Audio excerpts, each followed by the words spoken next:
Hey everyone, Mac is back. Today we're going to talk about the Zero Castle and how to blank your castle, how many ways there are to do so. The game itself has kind of evolved to having to be a Zero Castle. If you're a max account, you can tank some rallies, but if you're a Zero Castle, it's just so much easier to to blank out your castle and be easily defend your troops and save them from being annihilated. So there are some there are ways to do it. There's some tips and tricks I'm going to talk about, and I think most people in the game should be like this. It's kind of a game that's gone towards more of the occasional solo attack versus the rallies, and which one that you are, which one that you want to be. So let's get to it. The very first place that you can hide your troops, and that's what we're going to be talking about today with the Zero Castles, hiding your troops away from the enemy, is in your shelter.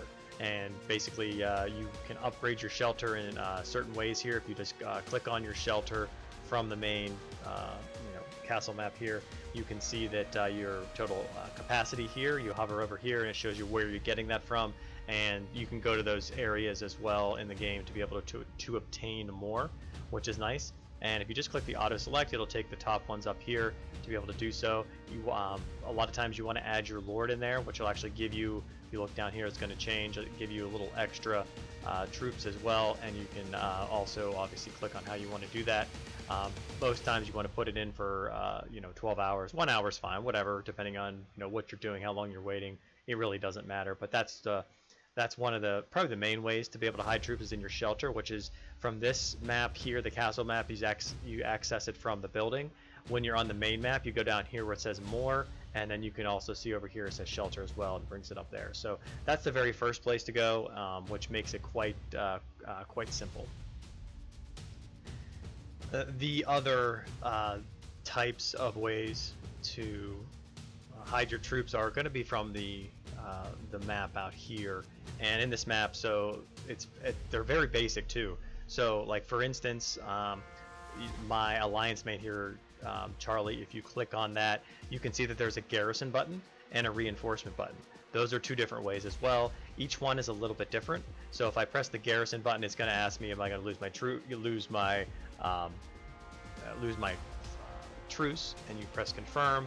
And then in here, since it is a garrison, you can actually add more troops to than a reinforcement, because a garrison is actually going to be that take the first hit if a castle will get attacked. But since that my alliance mate is bubbled, all you have to do is go up here and select commanders that you want. And I recommend first thing is don't send your lord into that garrison. I mean, I guess you can if he's bubbled. That's actually not a big deal, but you might want to get that lord back quickly, and I would say put it in a shelter or in a fake rally, which will be the next one we'll talk about.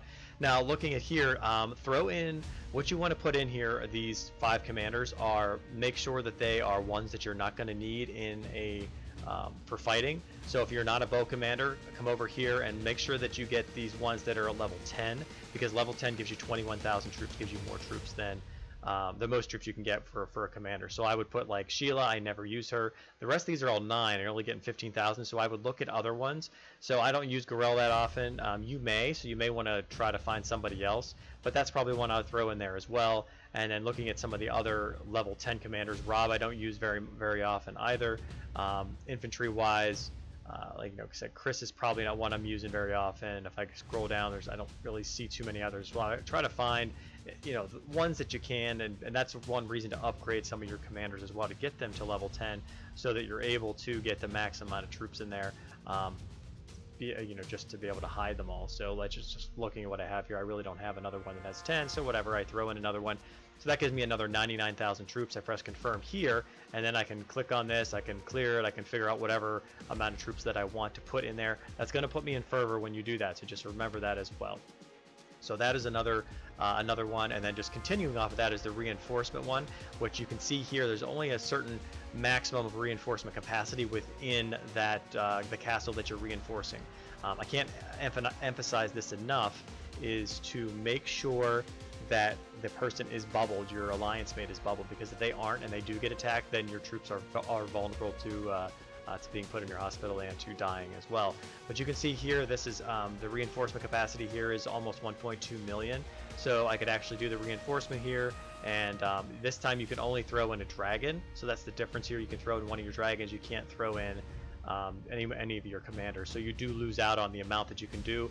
If you do increase your army size, that's going to help you considerably for blanking your castle, and that's what you're going to want to do for when you're fighting as well. So you're going to have your army size increased to probably over 1 million or so, depending on where you are in the game. If you are earlier in the game, you might not be able to have that kind of capacity, so you just have to kind of figure out what you can do and what you can't do.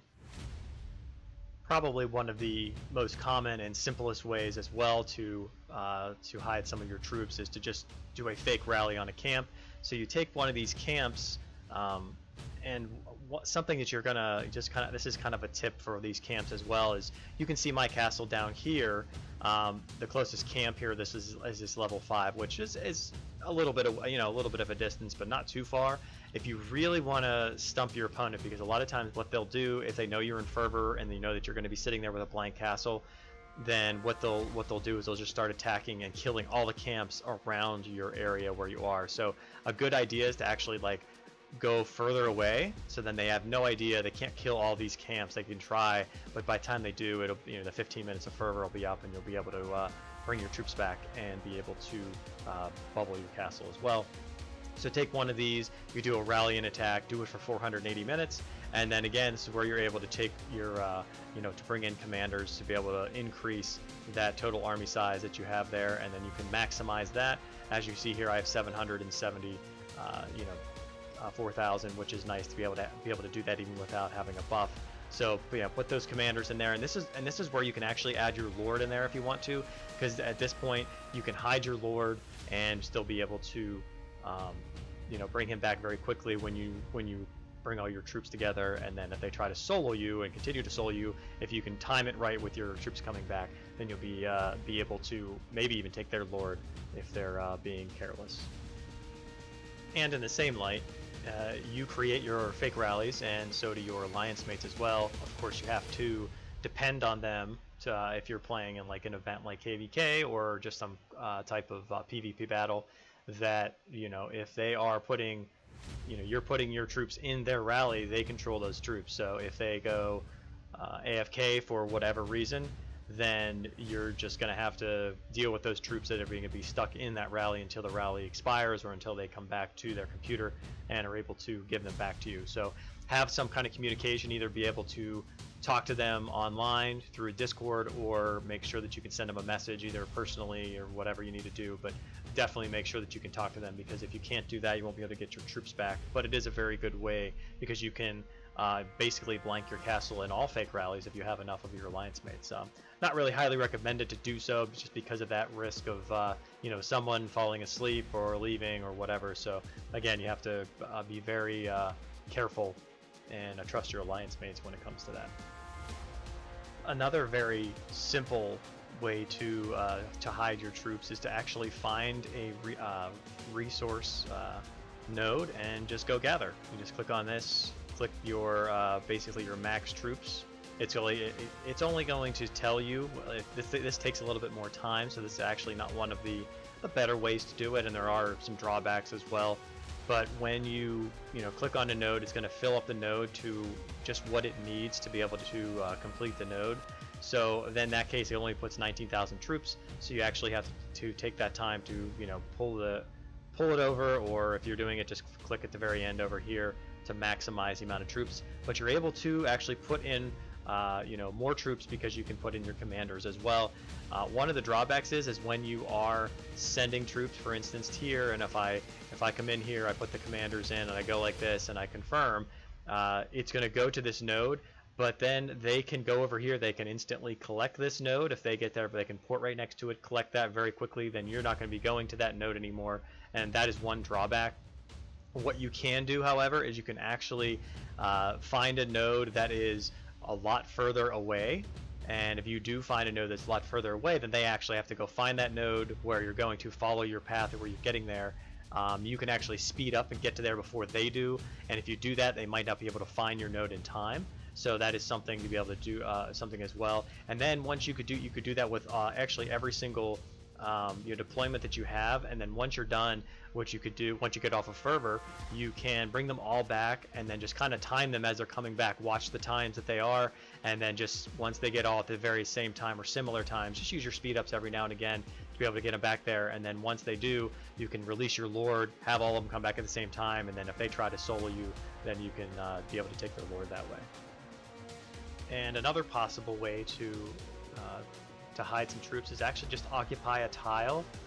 Again, this is very dangerous as well, or can be dangerous depending on your opponent, because ones that are attacking you, either rallying you or whatnot, they definitely know, all the ways that you can actually blank your castle. So if I just click on here, you can relocate or you can occupy. So if I just click the occupy button, it goes out like this. And again, you can put in your troops, your commanders, to be able to increase that army size bonus, which is nice. So you maximize that, and then you can just confirm that, and your troops are going to run out.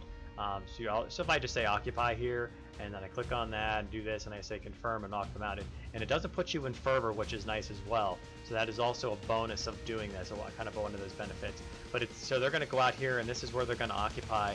If the problem with that is if I'm not bubbled and I'm in fervor, because it's probably the reason that I'm doing this. If they port right into this area right here, and then what happens is I'm actually attacking them. Kind of not intended. It's not an intended attack, of course, but if they're smart enough, they'll port right into this square right here, and then once they do that, they port away, and then that automatically hits them and they attack. So if you put your lord in there, you could easily lose your lord. You could, or even that's the worst thing that can happen.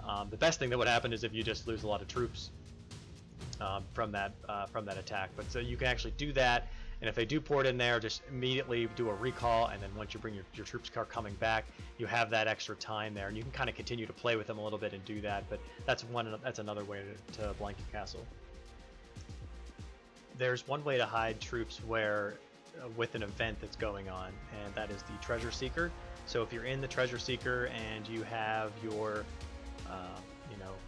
you're in there trying to search or trying to attack, you can actually put those troops in there, however many you want, plus the commanders. And that's one thing you got to be careful of, because if you do put them in there, they're not in your castle, they're in that event.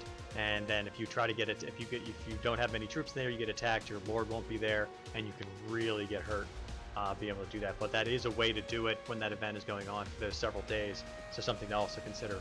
And the very last way to be able to hide some of your troops, or kind of avoid them out of your take them out of your castle, is to just attack one of your alts, or attack one of your Hall of Faces accounts, any one of the accounts that you just be able to click on. Again, this is going to put you in fervor. Obviously, it's going to start that 15 minutes all over again. But you can just do that. You can just press the attack. Of course, it's going to do that, and you can put your full, commanders in there as well. So it's another one to be able to do that, to be able to add to that overall number of troops that you're going to want to do that to. So that's the final way. It makes and the trick to that is to try to find one that's very far away as well, because that's something that's a pretty big thing to do. So the reason I'm making this video as well is just because the way the game has progressed is that having a zero castle is probably the way to go right now.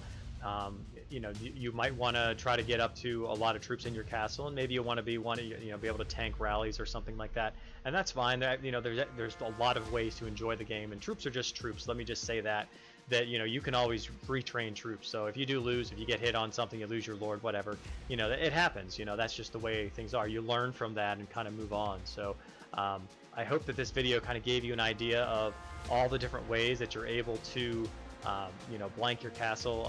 Here is a list of those all those different ways that I just mentioned and I just showed in this video, so that you can kind of write them down, or whatever you need to do to be able to consider it for the next time that you're out there and say a KVK, or maybe you're doing a castle siege, or just fighting in general, because I think I enjoy fighting in this game a lot, and I just if there's many more ways to do that, to be able to kind of outfox your opponent, I think this is a really good way to do that. So until next time, Mac out.